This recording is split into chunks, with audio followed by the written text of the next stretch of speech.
Owned by the Alphas. The Omega's Alphas. Book 1. Written by Jayce Carter.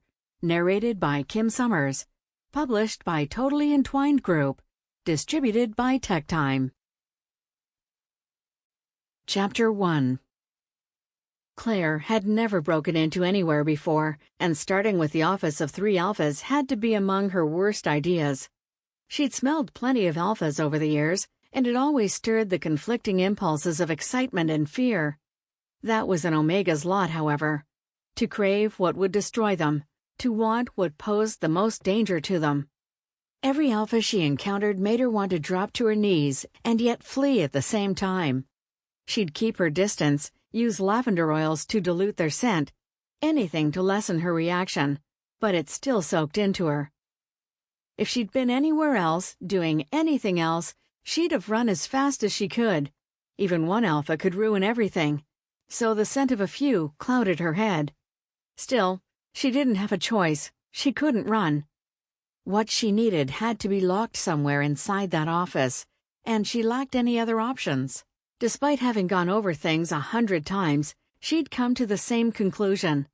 The information was there.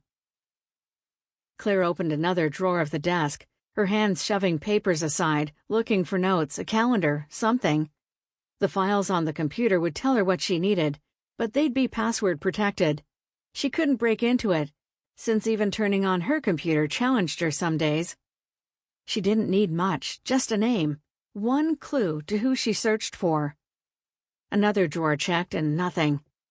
The gnawing ache in Claire's stomach made her shut her eyes and force breath through her clenched teeth. Her skin heated, and the sweat between her shoulder blades had her top clinging to her back. What was wrong with her? It reminded her of the start of a heat, but she'd have recognized the signs long before. Heats didn't just happen. She'd have felt unsettled, not hungry, would have wanted to make a nest. Weeks beforehand, she'd have had symptoms telling her it neared, giving her time to up her medication and avoid it.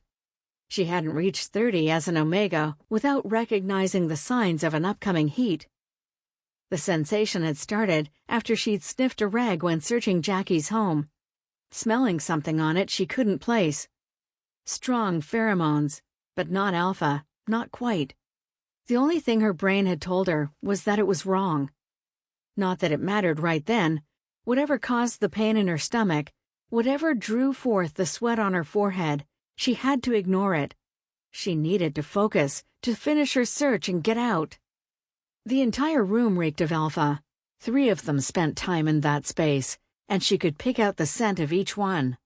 She wanted to close her eyes, to inhale deep, to draw the smell into her lungs and let it seep into her. Hell, she wanted to crawl into the couch and bury her nose in the cushions. The moment the idea came to her, she chastised herself. If they returned to find someone in their space, someone searching their things, well, Claire had no desire to see what they might do. Alphas weren't known for their wonderful temperaments or willingness to forgive. They tended toward territorial, angry, and possessive. The last thing Claire needed was to get taken in, to risk tests that might show her for what she was. Life as an Omega wasn't easy, ever, but to be tagged, to have to run again, to make a new life, a new identity, assuming that no one sold her off before that? No, she wouldn't risk losing all she'd built. She pulled her lockpicks from the pocket of her cargo pants, taking the rake and the tension rod she'd practiced with for months. She'd taken up the hobby as a way to keep her hands active when anxiety got to her, but it seemed she'd need to put the skills into practice. She worked the tools until the cabinet clicked open. Claire leafed through the files for the date she needed, but they organized nothing by date, only names. Even with that, the paperwork had payroll for receptionists, receipts for business expenses, but nothing on clients.